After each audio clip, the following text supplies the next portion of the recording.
I'm the student of pop culture, and this is an entry in the Media Encyclopedia. This is 5 characters who are bunnies. First off, we have Bugs and Lola Bunny from the popular Looney Tunes franchise. Okay, that's technically 2 combined, but sometimes you can't bring up one without the other. Next is Bionic Bunny from the Arthur franchise. Then the Energizer Bunny, the mascot of the famous Energizer batteries. Then there's Bean Bunny from the Muppets franchise.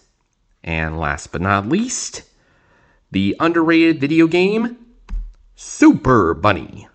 Not to be confused with a Darkwing Duck character. If you even get that joke.